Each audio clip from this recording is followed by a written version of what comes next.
स्वागत है आप सभी का आरंभ स्टडी पॉइंट चैनल पर। दोस्तों, आज से हम लेखपाल मॉक टेस्ट श्रृंखला की शुरुआत करने जा रहे हैं। जैसा कि न्यूज़ में आ रहा है कि शीघ्र ही लेखपाल की वैकेंसी आने वाली है, तो उसको ध्यान में रखते हुए लेखपाल से संबंधित हम मॉक टेस्ट श्रृंखला की शुरुआत कर रहे हैं। इसमें हम लगभग 2 दिन के अंतराल पर एक मॉक टेस्ट श्रृंखला को जारी करेंगे। इसके अलावा दोस्तों, लेखपाल की पूरी तैयारी आरंभ स्टडी पॉइंट चैनल द्वारा कराई जाएगी। लाइव क्लास के माध्यम से कुछ कराई जाएगी, कुछ प्रैक्टिस सेट और पीडीएफ के माध्यम से भी कराई जाएगी। तो दोस्तों, आपसे अनुरोध होगा कि आरंभ स्टडी पॉइंट चैनल को सब्सक्राइब कर लें और शीघ्र ही लेखपाल बैच को ज्वाइन कर लें। और लेखपाल की तैयारी फ्री में होने जा रही है, इसमें एक भी पैसा आपका नहीं लगेगा। तो लेखपाल बैच के लिए आपको जो है 2 प्रकार से हम जो है क्लास को अरेंज किए हैं, जिसमें पहला जो होगा मॉक टेस्ट श्रृंखला।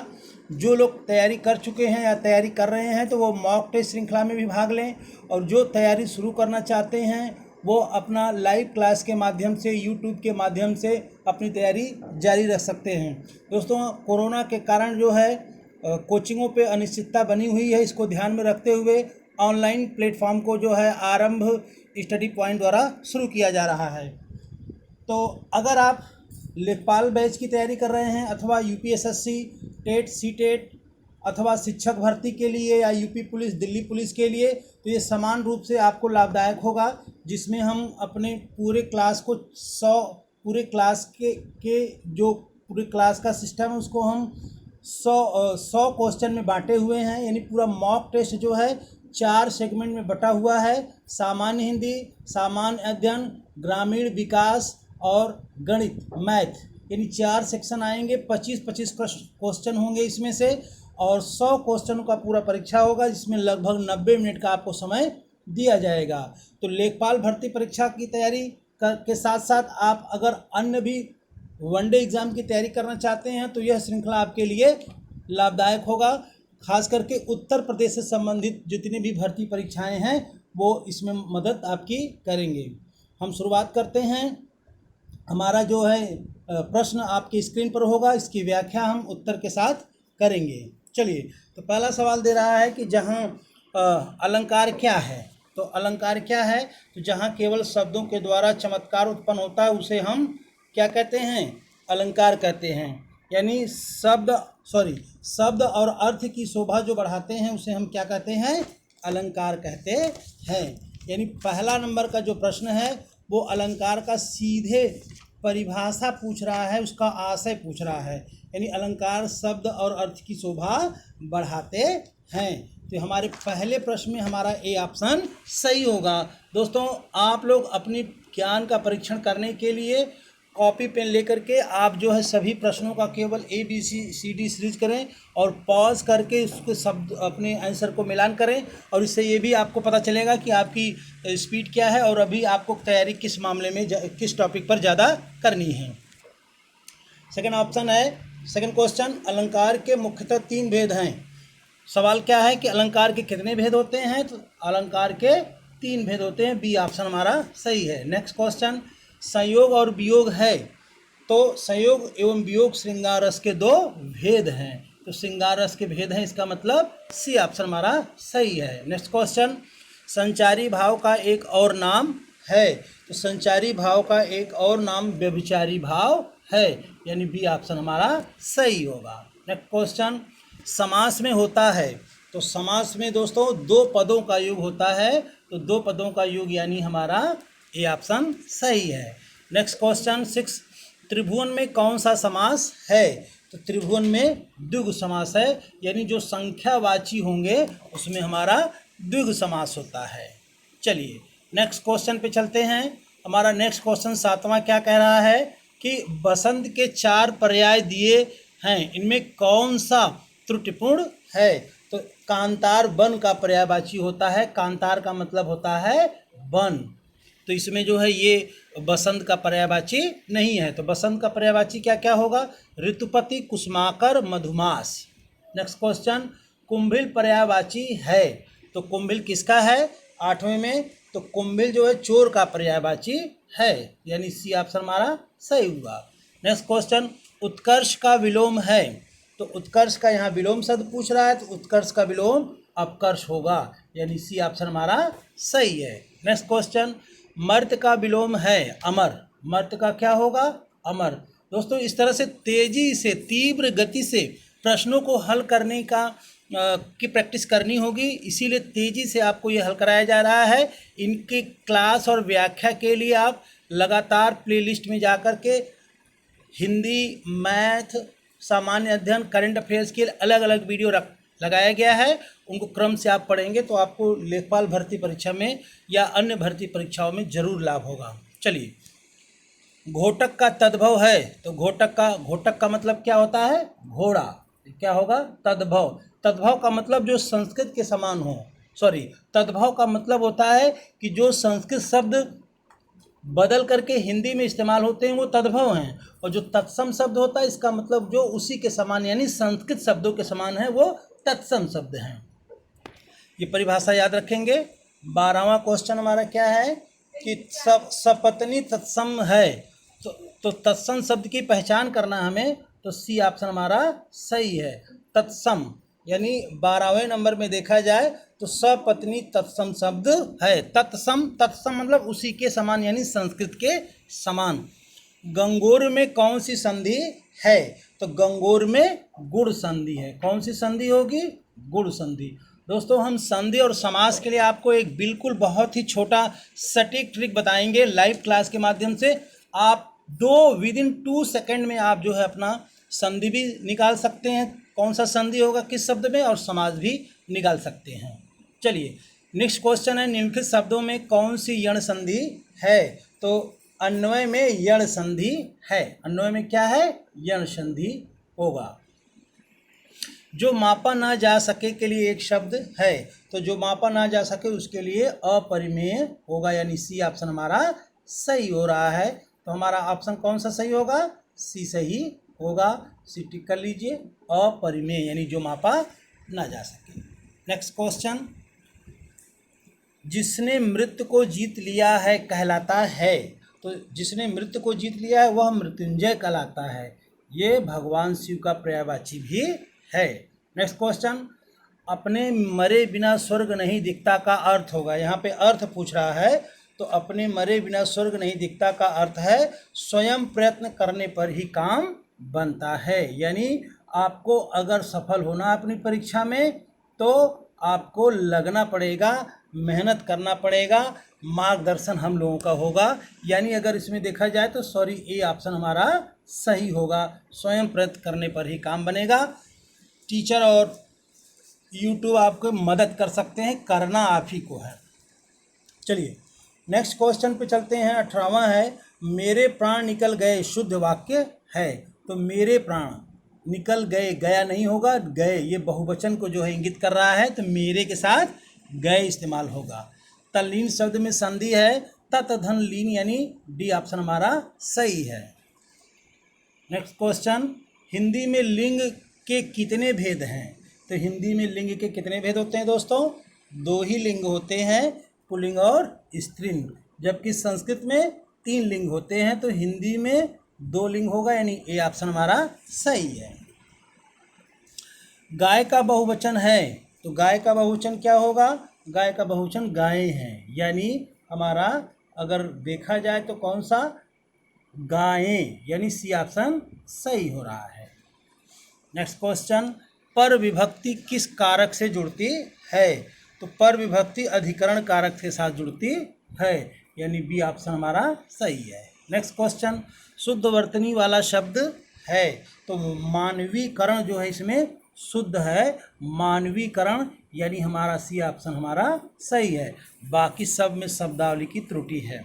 गुरु का अनेकार्थी शब्द नहीं है, इसमें नहीं पूछा है, तो ईश्वर गुरु का अनेकार्थी शब्द नहीं होगा, यानी गुरु का श्रेष्ठ, भार और शिक्षक तीनों हो सकता है, ईश्वर नहीं होता, ये भगवान का है।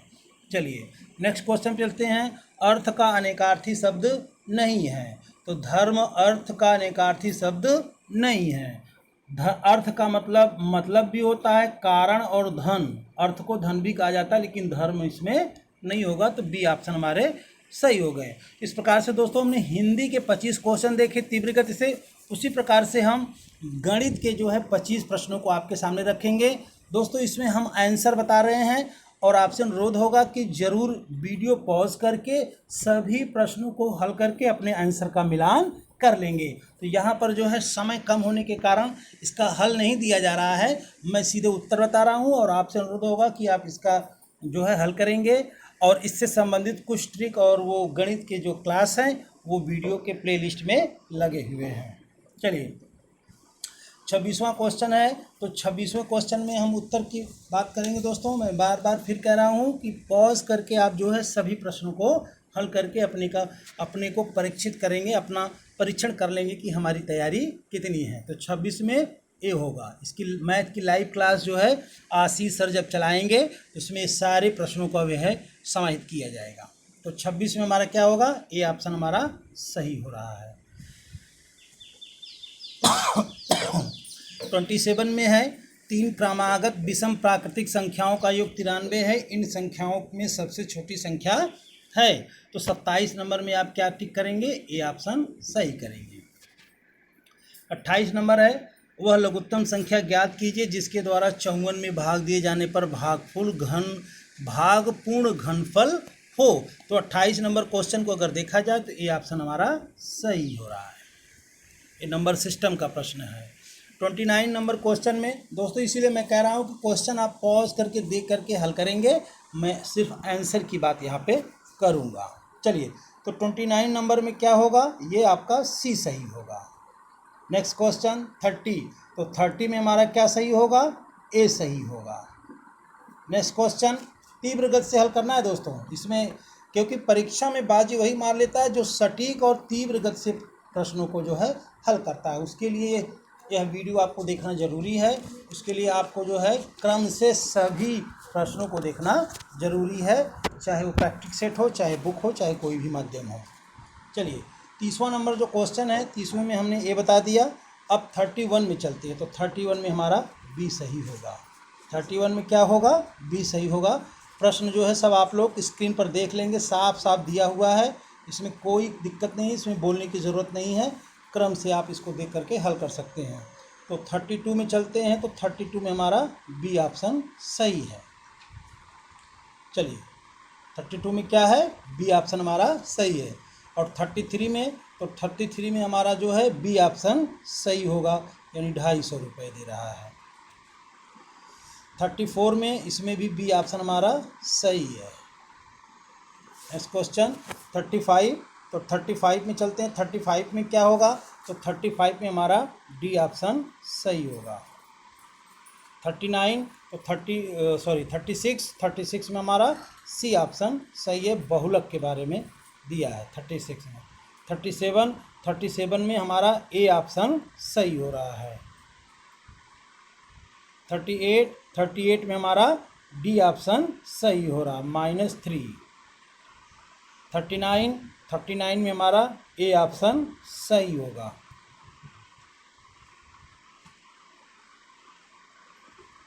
40 पे आते हैं। 40 में हमारा बी ऑप्शन सही हो रहा है, यानी 4 संबंध है 9। 41 में ए सही होगा। 42 को देख लेते हैं, तो 42 में हमारा ए ऑप्शन सही होगा। 154। 43 में हमारा बी सही होगा। 44, अगर 44 की बात करें तो इसमें डी सही होगा, यानी 44 में हमारा क्वेश्चन क्या होगा, डी सही होगा। 45 की बात कर लें, सब आपके सामने स्क्रीन पर दोस्तों, सब ज़रूर इसको पॉज करके हल करेंगे। जो सीरियस बच्चे होंगे वही जो है तेज़ी से जो है सवाल को हल करके अपने को परीक्षित कर लेंगे कि उनका क्या पोजीशन अभी है।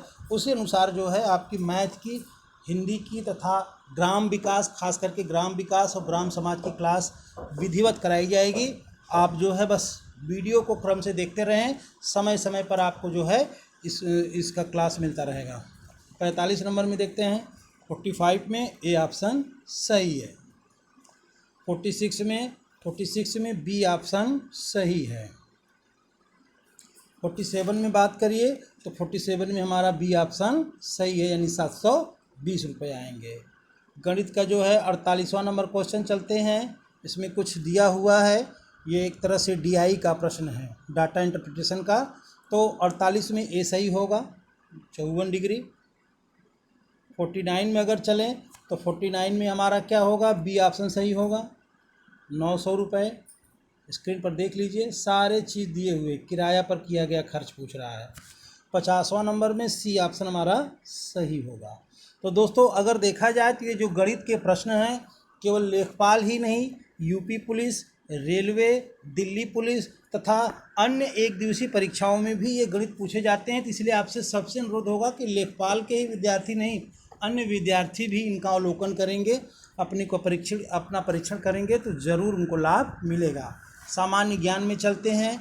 51 में हमारा क्या होगा, तो 51 में हमारा C ऑप्शन सही होगा। 51 में हमारा क्या होगा, सही होगा। 52 में हमारा क्या होगा, सही। तो 52 में देखिए दोस्तों, एक एक प्रश्नों को इसमें व्याख्या कर लेते हैं। तो जातक पवित्र ग्रंथ है, तो 51 नंबर में क्या होगा, C, ये बौद्धों का पवित्र ग्रंथ है। 52 नंबर में क्वेश्चन क्या है, 52 क्या कह रहा है, नेक्स्ट क्वेश्चन, भारत में बैंकों का पहली बार राष्ट्रीयकरण कब हुआ। तो याद रखिए दोस्तों, भारत में बैंकों का व्यापक पैमाने पर राष्ट्रीयकरण 19 जुलाई 1969 को हुआ था। तो 1969 इसमें सही होगा, जिसमें 14 बैंकों का राष्ट्रीयकरण किया गया, जिनकी जमा पूंजी 50 करोड़ रुपए थी। उस समय इंदिरा जी की सरकार थी। इन्होंने बैंकों का जो है योगदान भारतीय विकास में नहीं था, इसलिए निजी क्षेत्र के बैंकों को सरकारी बना दिया, यानी राष्ट्रीयकरण कर दिया, नेशनलाइजेशन कर दिया। 2 बार नेशनलाइजेशन हुआ था, एक 1969 में बड़े पैमाने पर और दूसरा 1980 में। तो 2 बार हुआ था, 14 बैंकों का पहली बार में, दूसरी बार में 6 बैंकों का। चलिए नेक्स्ट क्वेश्चन पे चलते हैं दोस्तों। 53 में D सही होगा, यानी शशि कपूर को दादा साहब फाल्के पुरस्कार दिया गया था। देख लेते हैं किसको, शशि कपूर को। ये 2014 का प्रश्न है। तो दोस्तों आजकल परीक्षाओं में पुराने जो है करंट भी पूछे जा रहे हैं, इसको इग्नोर हम नहीं कर सकते, लेकिन खास करके ज़्यादा करंट अफेयर्स 6 महीने का जो निकटतम होता है वो पूछा जाता है। सभी करंट अफेयर्स के प्लेलिस्ट में वीडियो लगाए गए हैं, आप उसको क्रम से देखकर अपने करंट अफेयर्स को अपडेट कर सकते हैं। 54 नंबर में देखा जाए तो 54 में D सही होगा। दोस्तों खगोलकी का समस्त वीडियो, खगोलकी से लगभग जितने भी प्रश्न आए हुए हैं परीक्षाओं में या आ सकते हैं, उसका एक क्वेश्चन बैंक हमने सीरीज बनाया है।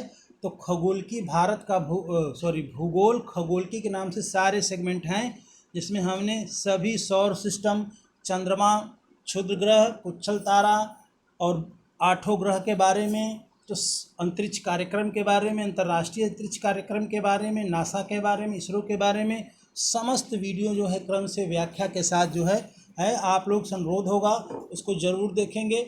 लगभग सभी परीक्षाओं में खगोलकी वाले सेक्शन से 1 से 2 प्रश्न जरूर आता है। तो यहाँ पे जो है मैं केवल उत्तर बताऊंगा, व्याख्या अगर आपको देखना है तो चंद्रमा वाले सेक्शन में चले जाएं, वहाँ पर आपको इसकी व्याख्या उत्तर मिल जाएगी, डिटेल्स मिल जाएगा। 55 में क्या होगा, B ऑप्शन सही होगा, यानी भारतीय संविधान के किस भाग में मौलिक अधिकारों का उल्लेख है। तो भाग 3 में मौलिक अधिकार है, अनुच्छेद 13 से लेकर के अनुच्छेद 12 से लेकर के 35 तक ले है, 35 तक है। भारतीय संविधान के किस भाग में मौलिक अधिकारों का उल्लेख है, ठीक है। तो पहला जो है, दूसरे में तो नागरिकता है, तीसरे में मौलिक अधिकार है, और 5वें में संघ, कार्यपालिका और विधायिका है, और चौथे में जो है नीति निर्देशक तत्व हैं। 56 नंबर में चलते हैं हम लोग। 56 क्या कह रहा है कि किस संविधान संशोधन द्वारा मताधिकार की उम्र 21 वर्ष से घटाकर 18 वर्ष कर दी गई। तो ये इसमें हमारा उत्तर कौन होगा, 61वें। तो 56 में हमारा A सही होगा। नेक्स्ट क्वेश्चन, लिखित में से कौन सी गैस सर्वाधिक ग्रीन हाउस इफेक्ट प्रदान करती है। इसमें जलवाष्प होगा। ग्रीन हाउस में लगभग 6 गैसें जो है महत्वपूर्ण है, तो जलवाष्प जो है सबसे ज़्यादा इसमें रोल करता है, इसके बाद कार्बन डाइऑक्साइड। 58 में देखा जाए तो A ऑप्शन होगा, पौधों की आयु जो है उसके हम वलयों की गणना के आधार पर करते हैं, पौधों का उम्र की गणना। 59 में हमारा क्या होगा, बी श्रवणबेलगोला, यानी चंद्रगुप्त मौर्य जो है अपने जीवन का अंतिम समय कहाँ बिताया था, श्रवणबेलगोला में। ऑप्टिकल फाइबर के बारे में पूछा है तो इसमें जो है ए आप बी आप 60 नंबर में ए ऑप्शन होगा, यानी पूर्ण अभ्यंतर आंतरिक परावर्तन के कारण ही ऑप्टिकल फाइबर का सिद्धांत इस सिद्धांत पे काम करता है। 61 में सी सही होगा। 61 में हमारा होगा केंद्रीय सांख्यिकी संगठन यानी CSO राष्ट्रीय आय की गणना करती है। इसके बारे में भी दोस्तों अगर आपको पढ़ना होगा तो मैंने CSO का उल्लेख इकोनॉमिक्स वाले नेशनल इनकम वाले चैप्टर में किया है, आप वहाँ जा कर के उसकी व्याख्या देख सकते हैं। 62 में ए सही होगा। 62 में क्या हो रहा है, ए सही होगा। कुतुबुद्दीन ऐबक, गुलाम वंश का संस्थापक कौन था, कुतुबुद्दीन ऐबक। 63 दे पेंसिलिन की खोज किसने किया था, तो पेंसिलिन की खोज अलेक्जेंडर फ्लेमिंग ने किया था। 64 दे रहा है निम्न में, वो 63 था, 63 था। 64 में देखिए निम्न में कौन सा कार्य राष्ट्रपति नहीं करता है, तो संसद का स्थगन नहीं करता है, बाकी समस्त कार्य करता है। ये लोकसभा के लोकसभा अध्यक्ष द्वारा किया जाता है, राज्यसभा में राज्यसभा के सभापति द्वारा। और 65 में हमारा डी सही होगा। 65 में एड्स से संबंधित यानी HIV किससे संबंधित है, एड्स से सही है। किस राज्य की राजभाषा अंग्रेजी है, तो ये नागालैंड होगा, यानी नागालैंड राज्य की राजभाषा क्या है, अंग्रेजी है। इसकी राजधानी कोहिमा है और ये नॉर्थ ईस्ट में म्यांमार से लगा हुआ है। 66 की बात करते हैं तो 66 सी हो गया। 67 में डी होगा, यानी म्यांमार किसका नाम है, तो बर्मा पुराना नाम था, इसका नाम वर्तमान में म्यांमार है। ये भारत के पूर्वोत्तरी राज्य से जुड़ा हुआ देश है। हालांकि इसकी राजधानी पुरानी राजधानी रंगून थी, वर्तमान में यांगून, और ये भारत का हिस्सा हुआ करता था। 1935 के अधिनियम द्वारा 37 में भारत से अलग किया गया। 68 में देखा जाए तो बी सही होगा। डेविस कप लॉन टेनिस से संबंधित है। और लंदन किस नदी के किनारे बसा है, तो लंदन जो है टेम्स नदी के किनारे बसा है। हरित क्रांति का सर्वाधिक प्रभाव किस फसल पर पड़ा, तो हरित क्रांति का सबसे अधिक सफल प्रभाव जो है, सबसे पॉजिटिव प्रभाव गेहूं पर पड़ा, क्योंकि गेहूं की खोज ही की गई थी पहली बार मैक्सिको में लार्मा राजो, और उसी गेहूं के बीज के द्वारा दुनिया में गेहूं का उत्पादन बढ़ा। नॉर्मन बोरलॉग इस नई किस्म की खोज करता थे, इसीलिए उन्हें विश्व में हरित क्रांति का जनक कहा जाता है। भारत में इसका प्रयोग MS स्वामीनाथन जी ने कराया था, इसलिए जो है भारत में इसके जनक कहे जाते हैं स्वामीनाथन। यानी हरित क्रांति के 2 जनक माने जाएंगे इंटरनेशनल अंतर्राष्ट्रीय अर्थ में, तो मैक्सिको के जो कृषि वैज्ञानिक थे नॉर्मन बोरलॉग, और भारत के संदर्भ में तो जो है MS स्वामीनाथन। और भारत में हरित क्रांति जो है 65-66 के आसपास जो है शुरू की गई थी, उसकी शुरुआत की गई थी, 66 के बाद 66-67 वाले दशक में, उस समय इंदिरा गांधी जी की सरकार आ गई थी। चलिए नेक्स्ट क्वेश्चन, निम्न में से देश का सबसे प्राचीन बंदरगाह कौन है, तो इसमें प्राचीन बंदरगाह पूछ रहा है, तो इसमें होगा चेन्नई, यानी चेन्नई जो है मानव निर्मित सबसे प्राचीन बंदरगाह है। नेक्स्ट क्वेश्चन, यूनेस्को का मुख्यालय कहाँ पर है, तो ये पेरिस में होगा यूनेस्को। ग्लोबल 500 पुरस्कार प्रदान किया जाता है, तो ग्लोबल 500 पुरस्कार जो है पर्यावरण प्रतिरक्षा के लिए दिया जाता है, और ये UNEP द्वारा दिया जाता है, यूनाइटेड नेशंस एनवायरनमेंट प्रोग्राम। 74 में आते हैं, ए ऑप्शन सही होगा। लिंग अनुपात हमारा कितना है, 943, यानी लिंग अनुपात यानी प्रति 1000 पुरुषों पर कितनी महिलाओं की संख्या है। चलिए 75 में चलते हैं, तो 75 में लॉर्ड रिपन होगा, यानी भारत में आधुनिक काल में स्थानीय स्वशासन का जनक कौन है, तो लॉर्ड रिपन को माना जाता है। स्थानीय स्वशासन का जनक कौन है, लॉर्ड रिपन। दोस्तों सबसे महत्वपूर्ण बिंदु आ गया भाग, जो कि कहीं भी किसी भी संस्था में ये पढ़ाया नहीं जाता, ज़्यादातर संस्थाओं में। तो दोस्तों ग्राम समाज और ग्राम विकास के लिए बिल्कुल आपको टेंशन नहीं लेना है, इसकी लाइव क्लास आपको दी जाएगी, और इसका विधिवत लगभग सभी इसके जितने भी चैप्टर हैं, टॉपिक हैं, हेडिंग हैं, उनका सबका जो है डिटेल व्याख्या किया जाएगा। जैसे ही लेखपाल का नोटिफिकेशन आ जाएगा, ग्राम समाज का नियमित क्लास जो है चलाया जाएगा। तो इस टॉपिक के लिए आप परेशान न हो, आप जो है बस ज़्यादा से ज़्यादा आरएम स्टडी पॉइंट को सब्सक्राइब कर लें, और अपने दोस्तों में शेयर कर लें कि ग्राम समाज लेखपाल के लिए ग्राम समाज एवं विकास से संबंधित बढ़िया से बढ़िया मटेरियल दिया जाएगा और लाइव क्लास हर प्रश्न के साथ जितने भी विगत परीक्षाओं में प्रश्न आए हैं उसकी व्याख्या के साथ आपको ग्राम समाज और ग्राम विकास के लिए क्लास दी जाएगी। तो लेखपाल बैच के लिए आप लोग कमर कस लीजिए। आरएम स्टडी पॉइंट चैनल जो है लेखपाल के लिए एक जो है महा प्रोग्राम चलाएगा जिसमें आशीष सर मैथ पढ़ाएंगे। तो जितने भी टीचर हैं पहले से आरंभ IAS वाराणसी के सभी टीचरों का पैनल होगा। तो उस पैनल द्वारा जो है ये सारी क्लासेस कराई जाएंगी ऑनलाइन यूट्यूब चैनल के माध्यम से। आप लोग बस ज़्यादा से ज़्यादा इसे शेयर करें और लाइक करें और अपने दोस्तों में बताएं। तो ग्राम समाज एवं विकास की बात मैं करता हूँ। 76 नंबर क्वेश्चन की बात करता हूँ। तो उत्तर पूछ रहा है कि उत्तर प्रदेश राजस्व परिषद की स्थापना कब की गई थी? तो 1831 में किया गया। थोड़ा इतिहास है। अब आते हैं 77 नंबर क्वेश्चन में। क्या कह रहा है कि उत्तर प्रदेश में इस समय कुल कितने राजस्व न्यायालय हैं? तो इसमें हमारे 1688 राजस्व न्यायालय हैं। ये घटता बढ़ता रहता है दोस्तों। इसका जो है करंट अपडेट एग्ज़ाम के समय आपको ज़रूर हम प्रोवाइड करा देंगे। 78 में ए होगा उत्तर प्रदेश जो 78 में दे रहा है कि उत्तर प्रदेश में कृषि संबंधी जोतों की चकबंदी के लिए कौन सा अधिनियम बनाया गया था? तो ये उत्तर प्रदेश जोत चकबंदी अधिनियम 1953 बनाया गया था।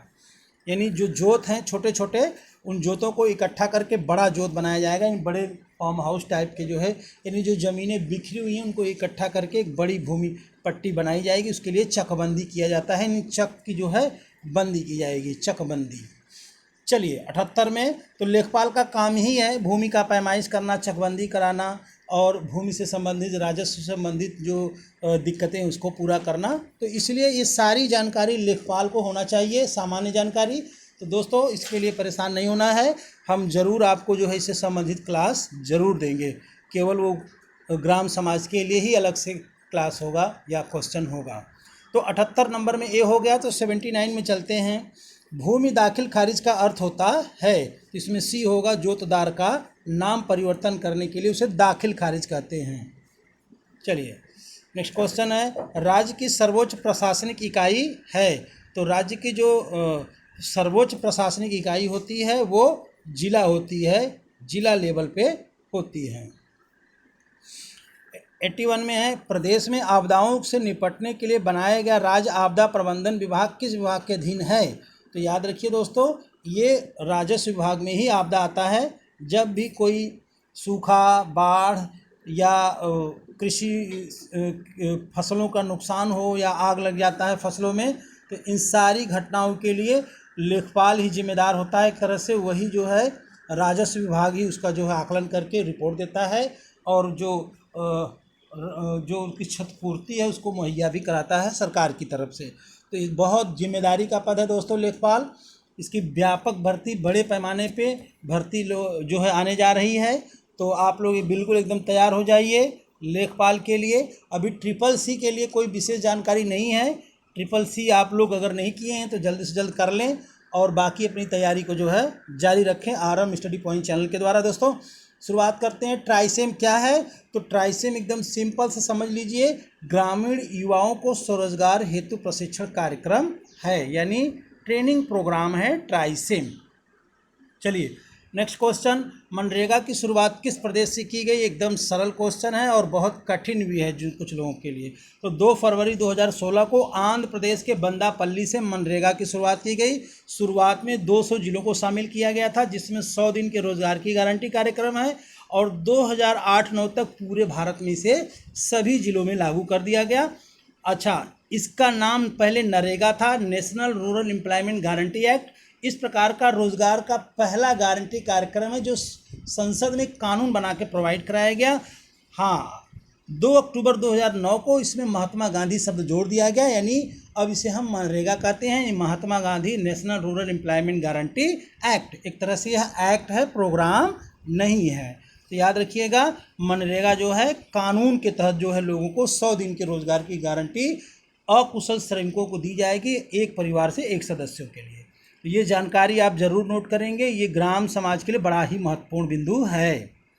प्रदेश में कितने जिलों में वर्तमान में मृदा परीक्षण प्रयोगशाला हैं? लगभग सभी जिलों में, हमारे 75 जिलों में प्रयोगशाला है मिट्टी के लिए। निम्न में से कौन सी रबी की फसल नहीं है? तो बाजरा जो है खरीफ का फसल है, बाकी सब रबी की है। दोस्तों, इससे संबंधित भूगोल के सारे प्रश्न आपके सामने हम जरूर रखेंगे, घबराने की बात नहीं है, बस पढ़ते रहिए, वीडियो देखते रहिए। भारतीय गन्ना अनुसंधान संस्थान कहाँ पे है? तो ये लखनऊ में होगा, गाजियाबाद नहीं दोस्तों, लखनऊ में होगा। भारतीय गन्ना अनुसंधान संस्थान कहाँ होगा? ये लखनऊ में होगा। तो भारतीय गन्ना अनुसंधान संस्थान कहाँ पे है? लखनऊ में होगा। यानी 86 में देखा जाए तो हमारा ए ऑप्शन सही हो रहा है, यानी ए ऑप्शन हमारा बिल्कुल सही होगा, बाकी अन्य ऑप्शन नहीं होंगे। इसकी स्थापना याद रखिएगा 1952 में की गई थी। कब की गई थी? 1952 में। चलिए 87 नंबर है, ग्राम क्षेत्र की परिभाषा एक तरह से दिया हुआ है, तो याद रखिएगा नवीनतम जनगणना के अनुसार जहां आबादी 5000 से कम हो और जनसंख्या घनत्व 400 व्यक्ति प्रति वर्ग किलोमीटर से कम हो, और जहां पर 25% से अधिक लोग जो है खेती बाड़ी में जो है पुरुष लगे हों, तो वही जो है ग्रामीण क्षेत्र में आता है। तो इसमें ऑप्शन के हिसाब से हमारा ए ऑप्शन सही होगा। लेकिन ये सारी परिभाषाओं को पे याद रखेंगे। पहला कि 5000 की आबादी से कम हो, जनसंख्या घनत्व तो 400 व्यक्ति प्रति वर्ग किलोमीटर हो, और 25% खेती बाड़ी में लगे हुए लोग हों, यानी खेती किसानी में लगे हुए हों। तो लेखपाल का मतलब ही है खेती बाड़ी से संबंधित। चलिए 88 में दिया हुआ है कि ग्रामीण आधारभूत ढांचे के निर्माण के लिए सरकार ने वर्ष 2005 में एक समयबद्ध योजना प्रारंभ की है। उसका नाम क्या था? भारत निर्माण योजना। इसमें विभिन्न क्षेत्रों में ग्रामीण विकास की बात की गई थी। 89 में जिला पंचायत का सचिव होता है, तो जिला पंचायत का सचिव कौन होता है? मुख्य विकास अधिकारी। इसमें सही ऑप्शन हमारा क्या होगा? C option. नेक्स्ट क्वेश्चन है, देश में फसल को बोने तथा काटने के समय के आधार पर फसलों को कितने भागों में बांटा गया है? तो 3 भागों में, रबी, खरीफ और जायद में। रबी सीजन कब होता है? रबी सीजन की शुरुआत अक्टूबर नवंबर में होती है और ये मार्च अप्रैल में तैयार हो जाता है। अप्रैल मई में जो है जायद सीजन शुरू होता है, जून जुलाई तक समाप्त काट लिया जाता है। इसके बाद जून जुलाई से खरीफ सीजन की शुरुआत होती है, जिसमें धान, तिल, बाजरा, मक्का इत्यादि, मूंग, उड़द इत्यादि फसलों की खेती की जाती है। इन सारे की व्याख्या हम लोग दोस्तों क्लास में ज़रूर करेंगे, आप क्लास से जुड़े रहिए। RM study point. चलिए, तो 3 भागों में हो गया। आगे आते हैं, अगर हम फसलों को देखें तो दोस्तों कई प्रकार से बांटते हैं। खाद्य और अखाद्य फसलों में, व्यवसायिक, नगदी और अनगदी फसलों के रूप में, तो कई रूप से बांटते हैं। यहाँ पे जो दिया है उसके हिसाब से हमें उत्तर टिक करना है। तो 90 नंबर में हमारा क्या होगा? तो 90 नंबर में हमारा 3 हो गया। 91 में आते हैं, जब किसी पौधे को प्राकृतिक जीन में कृत्रिम उपायों द्वारा उसके मूल संरचना में परिवर्तन कर दिया जाता है, तो ऐसे पौधों के बीज को क्या कहते हैं? तो जीएम यानी जेनेटिकली मॉडिफाइड फसलें कही जाती है। दुग्ध व्यवसाय के क्षेत्र में पहली सहकारी समिति की स्थापना हुई थी 1917 में, कटरा, इलाहाबाद। 1917 में कहाँ हुआ था? कटरा, इलाहाबाद में पहली भारत की दुग्ध सहकारी समिति है। विश्व में दूध का सबसे बड़ा उत्पादक देश कौन है? तो ये भारत है। विश्व में सबसे बड़ा दूध का उत्पादक देश कौन होगा? भारत होगा, और ये कई वर्षों से लगातार नंबर 1 पर काबिज है। क्षेत्र पंचायत सदस्यों का कार्यकाल सरल है एकदम, 5 वर्ष होता है दोस्तों। हमारे यहाँ त्रिस्तरीय पंचायती राज बलवंत राय मेहता समिति की सिफारिश पर लागू किया गया, और इसमें पंचायतों के लिए जो कार्यकाल वो 5 वर्ष रखे गए हैं, चाहे वो ग्राम पंचायत हो, क्षेत्र पंचायत हो, अथवा वो जिला पंचायत हो। इन सबको 5-5 साल का कार्यकाल रखा गया है। 95 में आते हैं दोस्तों, आसरा योजना संबंधित है। तो ये आसरा योजना शहरी क्षेत्रों में और मलिन बस्तियों में जो मुफ्त आवास है उससे संबंधित है, यानी आवासीय योजना है। आसरा योजना एक तरह से लोगों को आवास के लिए, खास करके अल्पसंख्यकों के लिए बनाई गई थी। 96 में आते हैं, उत्तर प्रदेश में मैत्रेय परियोजना किस जिले में चलाई जा रही है? तो मैत्रेय परियोजना कुशीनगर जिले में चलाई जा रही है। मैत्रेय परियोजना। खैरा रोग किस फसल से संबंधित है? तो ये खैरा धान से संबंधित है, जिसमें जिंक की कमी हो जाने के कारण ऐसा रोग होता है। यानी जिंक का इस्तेमाल करेंगे तो खैरा रोग का उन्मूलन हो जाएगा। मिट्टी में खारापन एवं क्षारीयता की समस्या का समाधान किससे होता है? तो इसमें हम खेतों में जिप्सम का इस्तेमाल करेंगे तो हमारा जो है खारापन की समस्या ख़त्म हो जाएगी। यानी जिप्सम का इस्तेमाल करेंगे तो लवणी मिट्टी लवणता ख़त्म हो जाएगी। मक्का अनुसंधान निदेशालय स्थित है, ये 99 में हमारा दिल्ली सही होगा। और 100 नंबर क्वेश्चन है, किसने कहा था कि भारत गांव में निवास करता है? तो ये हमारा होगा महात्मा गांधी जी ने कहा था भारत गांव में निवास करता है। तो दोस्तों इस प्रकार से हमने 100 प्रश्न को जो है आपके सामने रखा।